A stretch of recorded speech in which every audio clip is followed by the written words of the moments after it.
You something real. Have you ever told someone your big plan and suddenly lost the fire to do it? You said you were going to wake up at 5 a.m. You posted about starting the gym. You told friends about your business idea. And for a moment it felt good.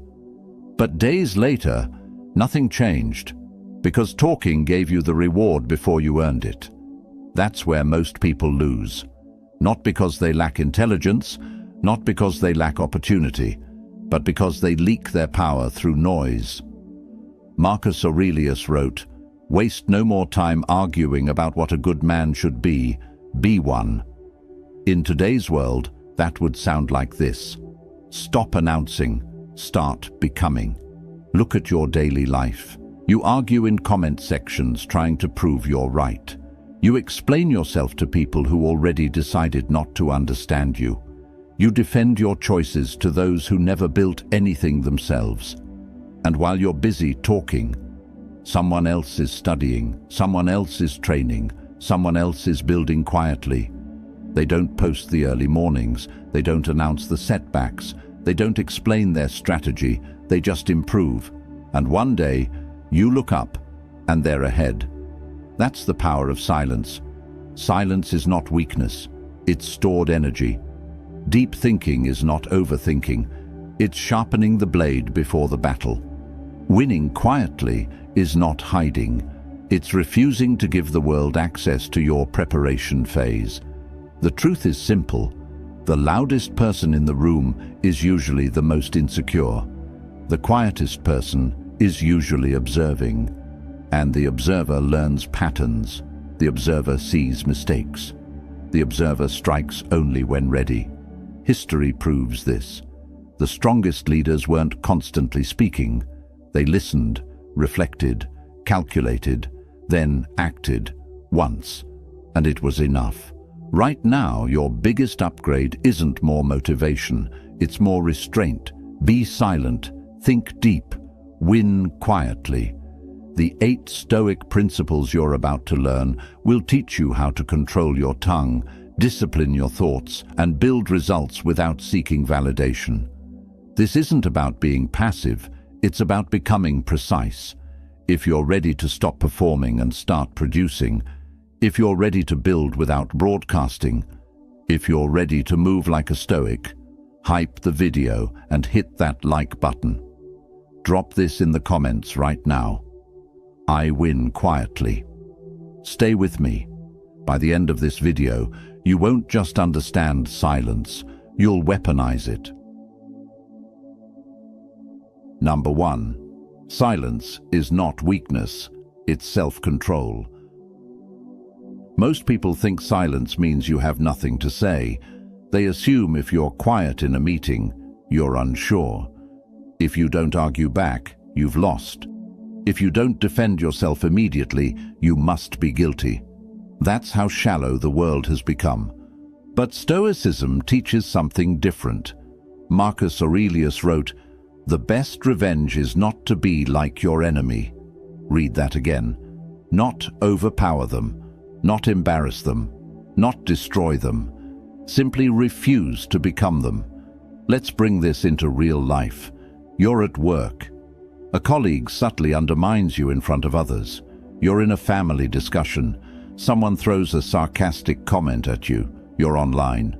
A stranger disrespects you in a comment section. Your chest tightens. Your heart rate rises. Your mind starts building the perfect comeback.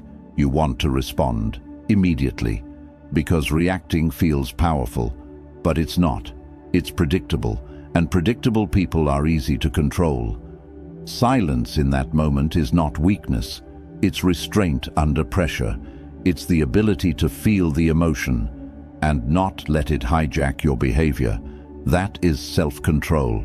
And self-control is the foundation of every other strength. If you can't control your tongue, you can't control your life. If you can't control your emotions, you can't control your decisions. If you react to every provocation, you're being led, not leading. Here's what most people don't understand. When you stay silent during disrespect, you create psychological imbalance. The other person expects reaction. They're prepared for resistance. They're ready for escalation. But when you don't give it, they feel exposed. They talk more. They over-explain. They reveal insecurity.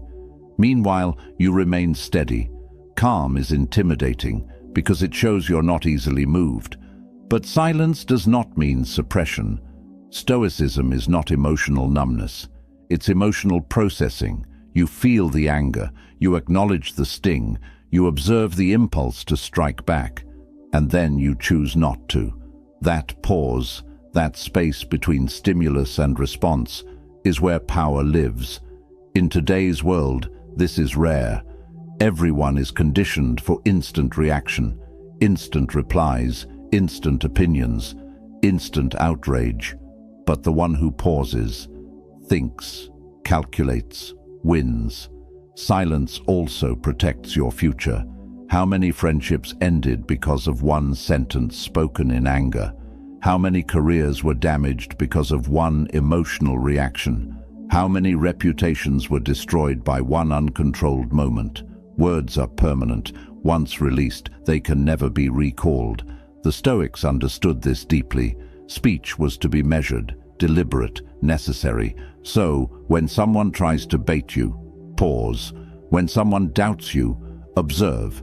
When someone celebrates your failure, remember it quietly. Let your improvement be your response. Let your discipline be your reply. Let your results be the only argument you make. People might call you distant. They might call you cold. They might assume you're weak because you don't react. Let them. Because while they are reacting emotionally, you are building strategically.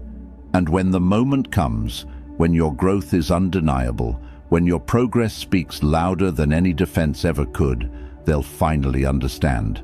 Your silence was never submission. It was preparation. If this hit you, type this in the comments. My silence is my power. Number 2. Silence before strategy. Most people don't fail because they're incapable. They fail because they move too fast. They see opportunity, they jump, they face criticism, they react, they feel pressure, they decide, and later, they regret.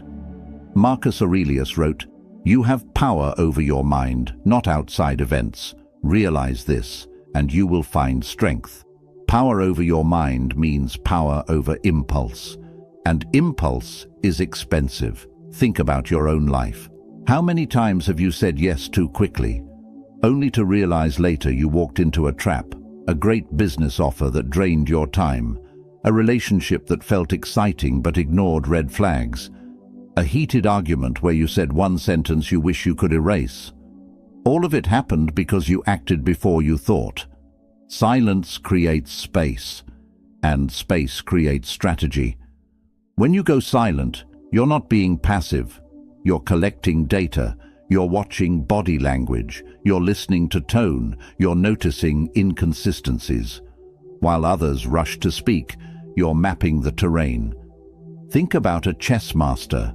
Before every move, silence, not confusion, calculation.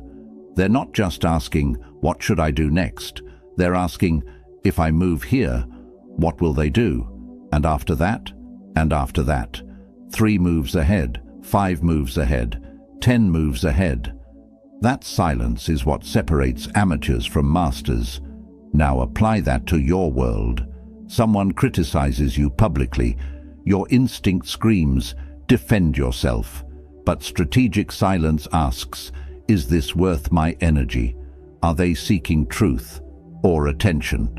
If I stay calm, will they expose themselves? Often, when you don't respond emotionally, the other person collapses under their own aggression. Silence forces people to reveal more than they planned to. And information is power. The emperor ruled during war, betrayal, and political chaos. Every decision affected thousands. He could not afford emotional reactions. One impulsive move could mean death. So he reflected. He wrote.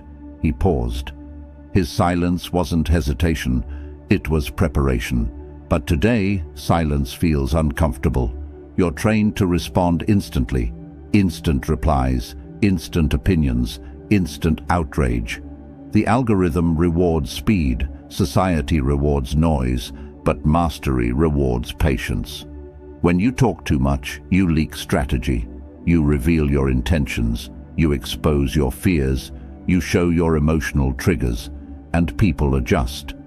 But when you're silent, you become unreadable, unpredictable, dangerous. Here's something practical. Before any major decision, give it 24 hours. No announcement, no validation seeking, no emotional discussion. Just think, write it down. Worst case scenario, best case scenario, long-term consequences. You'll be shocked how many urgent opportunities dissolve under quiet reflection. Strategic silence also means knowing when not to engage. Not every debate deserves you. Not every insult requires defense. Not every invitation deserves acceptance. Sometimes the strongest move is no move at all, because movement without clarity is chaos. But movement after silence, that's precision. So before you speak, pause. Before you commit, think. Before you react, analyze. Plan in silence. Then execute so cleanly, so decisively, so effectively that no one saw it coming. Number 3. Deep thinking means questioning yourself first. Here's the uncomfortable truth. Most people don't avoid failure. They avoid mirrors.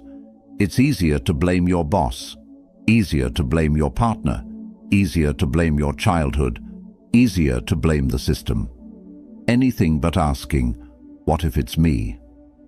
Marcus Aurelius wrote, "When you wake up in the morning, tell yourself, the people I deal with today will be meddling, ungrateful, arrogant, dishonest, jealous, and surly. But I have recognized that the wrongdoer has a nature related to my own." That last line is powerful. A nature related to my own. He's saying, the flaws you see in others exist in you too. That's deep thinking, not analyzing the world, analyzing yourself within it. Think about the last conflict you had, an argument, a misunderstanding, a falling out. You probably replayed what they said, what they did wrong, how they disrespected you. But did you ask, did I escalate this? Did my ego need to win? Did I listen or just wait to respond? Was I seeking truth or validation? Those questions hurt. That's why most people never ask them. The Stoics practiced nightly self-examination, not motivational journaling, brutal reflection. Where did I lose control today? When did emotion override reason? Where did pride cost me growth? This wasn't self-hate, it was self-mastery. Because if you can't examine yourself honestly, you can't improve deliberately. Most people do the opposite. They justify, they rationalize, they twist the story so they're always the victim. And in protecting their ego, they sabotage their evolution. Because here's the reality, if the same problems keep following you into different jobs, different friendships, different relationships, at some point you have to ask, am I the common denominator? Deep thinking means confronting your blind spots. We all have filters, past pain, past rejection, past insecurity. Those filters distort how we interpret situations. Maybe your boss wasn't disrespecting you. Maybe you're hypersensitive to authority because of past experiences. Maybe your partner wasn't attacking you. Maybe your pride can't handle feedback. Deep thinking asks, am I seeing reality clearly or through the lens of my wounded ego? This level of honesty is rare because it strips excuses, and excuses are comfortable. But here's the shift. When you blame the world, you stay powerless. When you question yourself, you reclaim control because you can't control other people, but you can control your habits, your reactions, your standards, your effort. Even emperors questioned themselves. They didn't assume power made them correct. They knew ego is the enemy of wisdom, and the antidote to ego, relentless self-examination. Deep thinking also means questioning your motives. Why do I want this goal? Is it aligned with my values? Or am I chasing applause? Am I staying in this situation because it's right? Or because I'm afraid to change? Sometimes when you dig deep enough, you realize you're living according to someone else's expectations. That realization can feel destabilizing, but it's freeing. This isn't about being harsh with yourself. Harshness shames, honesty strengthens. So here's something practical. Every night, ask yourself 3 questions. Where did I act from strength today? Where did I act from ego? What will I improve tomorrow? Write it down, no judgment, just awareness. Over time, patterns will reveal themselves. The same triggers, the same reactions, the same weaknesses. And once you see them clearly, you can dismantle them. Most people live on autopilot. Deep thinkers live intentionally, and the person who questions themselves first becomes unstoppable. Number 4, think beyond the moment. Most people live trapped inside the next 5 minutes. They eat what feels good now. They say what feels powerful now. They quit what feels hard now. And then they wonder why their life feels weak later. They don't lack intelligence, they lack perspective. Marcus Aurelius said, "Confine yourself to the present." At first, that sounds like the opposite of long-term thinking. But here's what he meant. Don't be anxious about what you can't control. Don't be haunted by what already happened, but absolutely control the decision you're making right now, because that decision shapes the future. The present moment is the only place where the future is built. Most people only see the first ripple of their choices. They eat junk food. It tastes good. They skip the workout. They feel relieved. They fire back during an argument. They feel dominant. Immediate reward. But they don't see the second ripple, or the third. That junk food becomes a habit. That skipped workout becomes a lifestyle. That emotional reaction becomes a reputation. Deep thinkers don't just ask, "How does this feel right now?" They ask, "Where does this lead?" That question changes everything.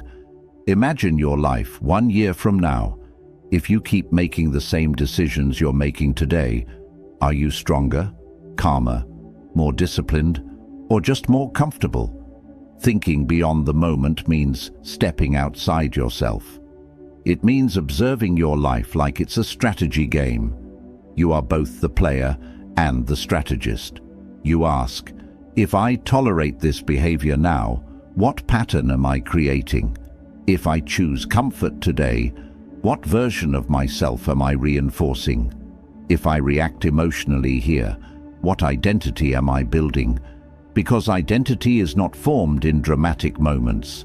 It's formed in repeated small choices. One cigarette doesn't destroy your health, but repeated indulgence does. One angry outburst doesn't ruin your reputation, but repeated emotional instability does. One lie doesn't collapse trust, but patterns of dishonesty do. Everything compounds. The Stoics understood compounding deeply. Small daily discipline builds unshakable character. Small daily weakness builds silent regret. Let's make this real. Someone disrespects you publicly. Your ego wants revenge. You want to win the moment. But think beyond it. If you react emotionally, you look reactive. You validate their insult. You create unnecessary enemies. But if you remain calm, you build a reputation. And reputation compounds faster than emotion fades. Or maybe you're choosing between comfort and growth. A job that pays more now but teaches nothing. A path that's harder now but builds skill. Most people choose the immediate reward, but 5 years later, the comfortable path feels like a cage. Thinking beyond the moment protects you from manipulation too. Manipulators work in the present tense. They trigger your anger. They bait your pride. They rush your decisions, because urgency kills clarity. But when you pause and ask, what happens after this? You break the spell. You see who benefits from your reaction, and suddenly you're no longer controllable. The final truth is this: thinking beyond the moment creates patience. Most people want transformation now, but real strength is built slowly, quietly, repeatedly. Every decision is either a deposit or a withdrawal from your future. There is no neutral. So when Marcus says, confine yourself to the present, he means control this moment fully, because this moment is laying the brick for your future. Stop living for emotional wins. Start living for long-term dominance. Number 5. Quiet wins last longer. Everybody loves the spotlight, the championship photo, the viral announcement, the public applause. But here's what most people don't realize: the louder the victory, the heavier the target. Marcus Aurelius said, "It is not death that a man should fear, but he should fear never beginning to live." Beginning to live doesn't mean performing your success. It means building something real, even if no one claps. Most people don't actually want success. They want the appearance of success. They want to be seen winning. But loud victories come with invisible costs. Think about lottery winners. They celebrate loudly. They upgrade visibly. They announce it proudly. And suddenly, old friends reappear. New opportunities appear. Jealousy appears. Expectations multiply. Pressure multiplies. And within years, many of them collapse financially, because noise attracts predators. Now compare that to someone who quietly builds wealth over decades.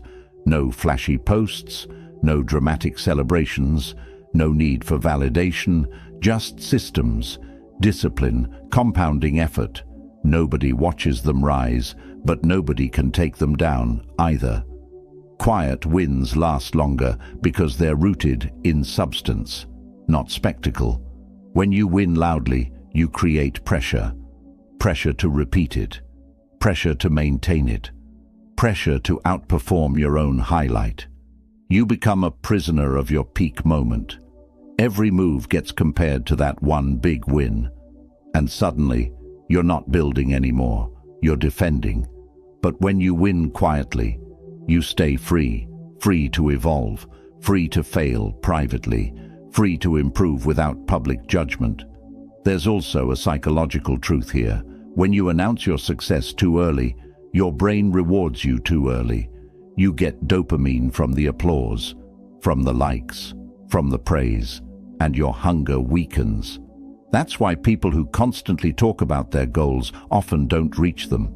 The announcement feels like achievement, but it isn't. Quiet builders don't steal their own momentum with premature celebration. They secure the foundation first. Let's make this practical. You land a major client. Your first instinct? Post it. But now your competitors are watching. Your audience expects more. Your reputation is tied to one outcome. And if that deal collapses, it collapses publicly. But if you win quietly, you protect your leverage. You protect your flexibility. You protect your peace. Quiet wins also compound faster. Because while loud winners are celebrating step 1, you're already building step 3. There's no performance, no distraction, just momentum. And momentum is power. Quiet success also preserves your relationships. Loud success can create distance. People project onto you. They feel inferior. They become transactional. But quiet growth keeps you grounded. You're not performing a role. You're simply becoming stronger. And here's something most people overlook. Quiet wins age better. Loud victories are tied to moments. Moments fade. Trends shift. Applause dies. But quiet wins are tied to systems. Character, discipline, integrity. Those deepen over time. A trophy gathers dust. Character gathers respect. When people remember you years from now, It won't be because you shouted about one achievement. It'll be because of how steady you were, how disciplined you stayed, how consistent your results became. So, win quietly, build silently, improve without announcement. Let your progress be discovered, not declared. Because the most dangerous success is the one nobody saw coming. Number 6, don't announce the work. The moment you announce what you're building, you lose leverage, you invite opinions, you invite doubt, you invite distraction, and most of it comes disguised as support. Marcus Aurelius said, "Waste no more time arguing about what a good man should be one." Notice the brutality of that instruction. He didn't say, "Talk about becoming one." Declare your intention to become one. Post your transformation. He said, "Be one." The work is the statement. Everything else is noise. Here's what really happens when you announce the work before it's done. First, you invite projection. People will tell you it's risky. They'll say, "Be realistic." They'll disguise fear as advice. And even if you tell yourself you don't care, their words linger. In moments of struggle, those planted doubts resurface. Now you're not just fighting the difficulty of the task, you're fighting the echo of their limitations in your head. Second, you create false accountability. When you announce your plan publicly, you become accountable to their expectations, their timelines, their definitions of success, their curiosity. You start making decisions to look consistent instead of to be effective. You adjust your strategy so it makes sense to others, and the vision slowly becomes diluted. Third, and this is dangerous, your brain rewards you too early. When you say, "I'm starting a business," and people respond with excitement, your brain releases dopamine. It feels like progress, but you haven't built anything yet. The announcement becomes the achievement, and hunger dies. Real builders understand this. They don't talk about the gym, they train. They don't talk about writing the book, they write. They don't call themselves entrepreneurs. They build systems that generate revenue. Titles are cheap. Execution is rare. Think about someone writing a book. If they announce it, everyone asks, "How's it going?" Now they feel pressure to give updates. They start writing so they have something to report. Not because the story demands depth, not because the work deserves refinement, but because they need progress to show. The work becomes performance. But when you write in silence, there is no audience, no applause, no pressure to impress. Just you and the standard. That's purity. That's mastery. There's another danger in announcing. It attracts parasites, people who want association without contribution, copycats who move faster because they didn't waste time talking, critics who feel threatened and attempt to sabotage. But when you move quietly, you're unpredictable, untraceable, untouchable. And here's the deeper truth. When nobody knows what you're building, you are forced to love the work itself. If you can't stay committed without applause, it was never a real goal. It was an identity performance. Silence filters out ego. Because when you're not announcing, you can't pretend you've arrived. You see clearly how far you still have to go. You stay humble. You stay sharp. You stay disciplined. There's also power in surprise. When you announce, people expect. When you deliver without warning, people respect. Expectations create pressure. Results create impact. So, stop explaining. Stop defending the vision. Stop broadcasting the blueprint. Build quietly, relentlessly. Let them doubt empty space. And when the structure is finished, let it stand so strong that no announcement was ever necessary. If this hits, type this below. I build in silence. I reveal in excellence. Number 7. Let people underestimate you. Most people are terrified of being underestimated. They need everyone to know how smart they are, how capable they are, how much potential they have. But being underestimated is one of the greatest strategic advantages you can have. The object of life is not to be on the side of the majority, but to escape finding oneself in the ranks of the insane. Marcus Aurelius. When people underestimate you, they lower their guard. They don't see you as a threat. They don't prepare for you. They don't study you. They don't take you seriously. And that's exactly when you strike. Not with aggression, but with competence they never saw coming. Think about every major upset in sports, business, or life. It happens because someone was underestimated. The opponent didn't prepare properly. The competitor didn't take them seriously. The challenge was dismissed as easy, and that underestimation created the opening for victory. But here's what most people do instead. They try to prove themselves constantly. They need everyone to recognize their intelligence, their worth, their capabilities. They drop hints about their achievements. They name drop. They over-explain their credentials. All of this screams insecurity. And worse, it shows their hand. When you let people underestimate you, you're playing a different game entirely. You're not seeking approval. You're gathering information. While they're dismissing you, you're observing them. While they're underestimating your capabilities, you're understanding their weaknesses. While they're being loud about their superiority, you're being quiet about your preparation. Throughout history, leaders often appeared humble, even passive, to those who didn't know better. But that appearance was strategic. It allowed them to see people's true nature. When people think you're not a threat, they show you who they really are. They reveal their biases, their strategies, their weaknesses. They hand you the blueprint for defeating them without even realizing it. Being underestimated also removes pressure. When nobody expects much from you, you're free to work without the burden of expectations. You can experiment, you can fail privately, you can learn without judgment.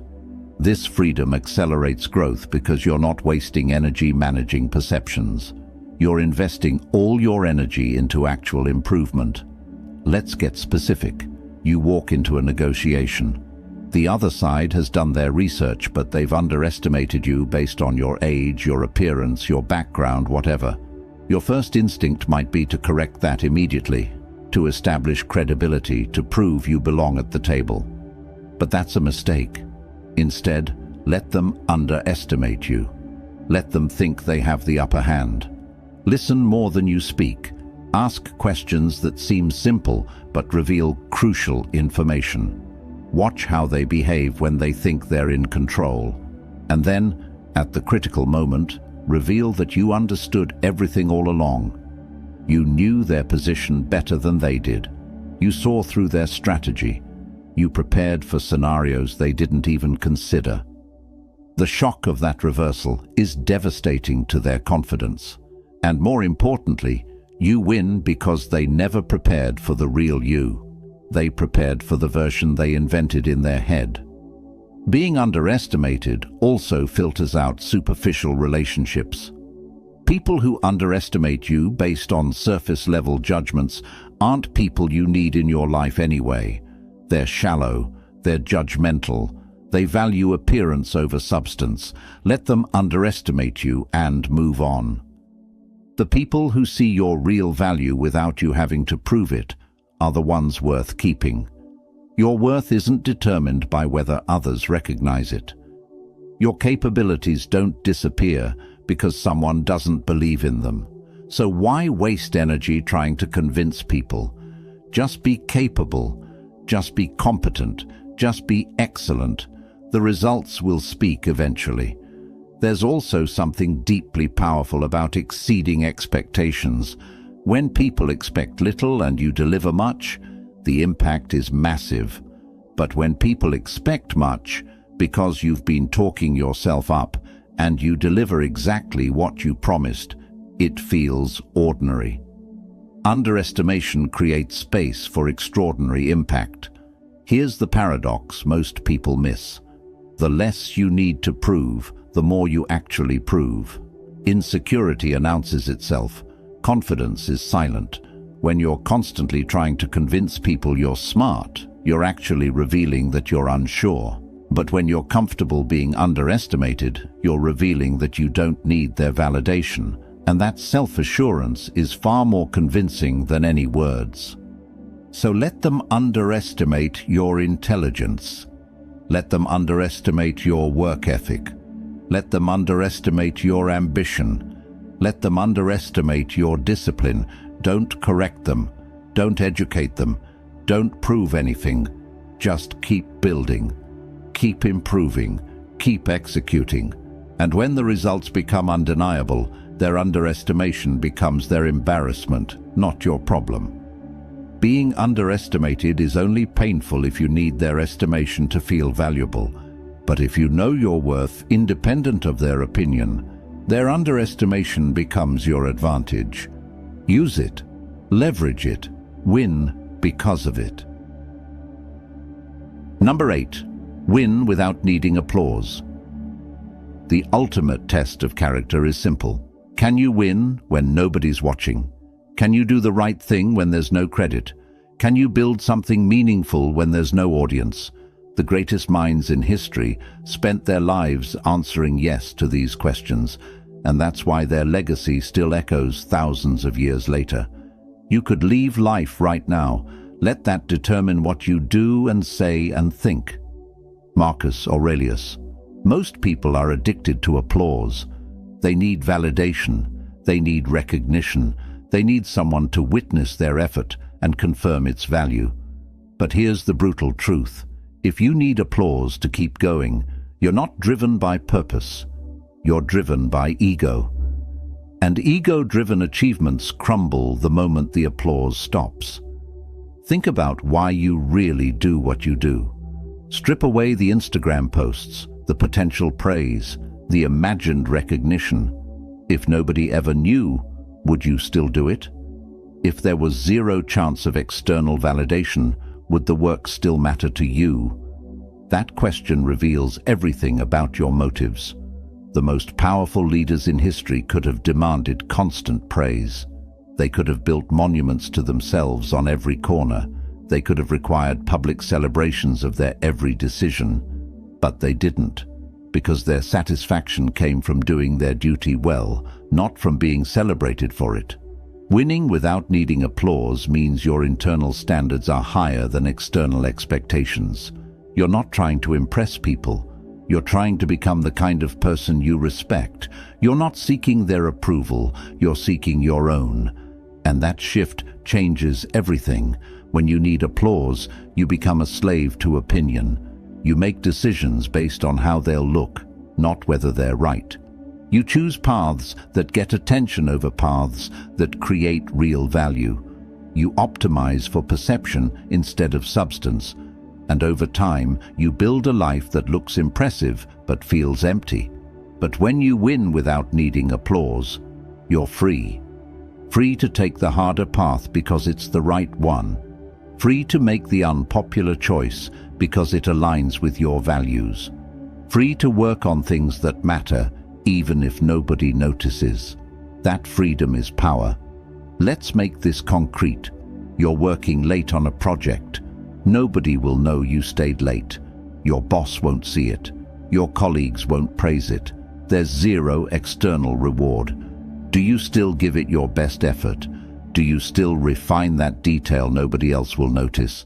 Do you still push for excellence when mediocrity would go undetected? If you need applause, the answer is no. You coast. You do enough to get by. You save your real effort for when someone's watching.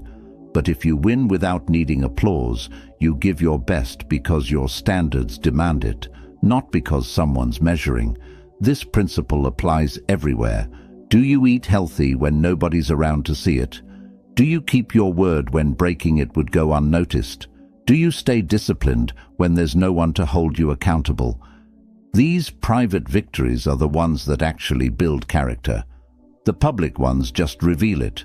True integrity is what you do when nobody's looking, Anyone can perform virtue publicly. That's easy. But living virtuously in private, when there's no recognition, no reward, no witness, that's rare, that's real. Winning without needing applause also protects you from the fickleness of public opinion.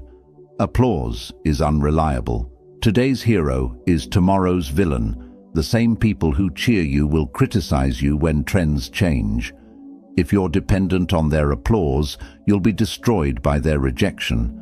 But if you're independent of both, you're unshakable. There's also something deeply satisfying about private victories that public ones can't match. When you accomplish something difficult and you're the only one who knows, there's a quiet pride that's more fulfilling than any external validation. It's pure. It's untainted by ego. It's just you knowing that you did what needed to be done. Here's another layer. Needing applause makes you predictable. People can manipulate you with praise. They can control you by withholding it. They can redirect your energy by celebrating certain behaviors and ignoring others. But when you don't need applause, you become unmanipulable. No one can control you with validation because you don't need their validation.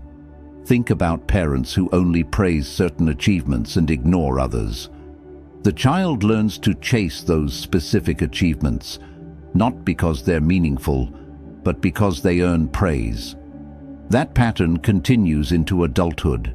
People chase careers, relationships, lifestyles that earn applause from others while ignoring what actually fulfills them. But when you break free from needing applause, you reclaim your life. You choose what matters based on your values, not their opinions. You build what you believe in, not what they'll celebrate. You become who you want to be, not who they want you to be. The applause of fools is worthless. If 1,000 people who've achieved nothing praise your mediocrity, does that make it excellent? If people with no discipline celebrate your lack of discipline, does that validate it? The crowd applauds all kinds of foolishness. Their applause means nothing. So who are you really trying to impress? If it's people you don't respect, why do you care about their applause?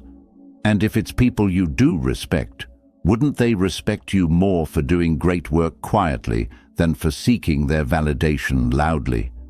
The final truth is this: the most meaningful wins are the ones nobody sees. The battle you fight with yourself every morning to get up and do the work. The temptation you resist when giving in would be easier. The standard you maintain when lowering it would go unnoticed. These private victories build the foundation for everything else. So win without needing applause. Work for the satisfaction of the work itself. Build for the value of what you're building, not the recognition it might bring. Improve because improvement is its own reward, not because someone might notice. Let the applause come or not come. It doesn't matter, because you're playing a different game entirely. You're building a life that's meaningful to you, not a highlight reel that's impressive to them. Silence is not emptiness. Deep thinking is not inaction. Quiet winning is not hiding. These are the tools of the powerful, the strategies of the wise, the habits of people who build things that last. Real strength doesn't announce itself. Real wisdom doesn't need validation. Real victory doesn't require witnesses. In a world that rewards noise, the most powerful thing you can do is master silence. In a culture that celebrates performance, the most radical act is building substance. So be silent, think deeply, win quietly. Let others chase applause while you chase excellence. Let them perform while you build. Let them talk while you execute. Because in the end, results don't need explanation. Quality doesn't need defense. Character doesn't need promotion. These 8 principles aren't just philosophy. They're a blueprint for living with power, purpose, and peace. Master them, and you'll move through life with a clarity most people never find. Now hit that like button. Drop your favorite affirmation in the comments. Share this with someone who needs to hear it. Subscribe to this channel because we're just getting started. The journey to mastery is long, but every step matters. Post your commitment in the comments. I am the quiet storm.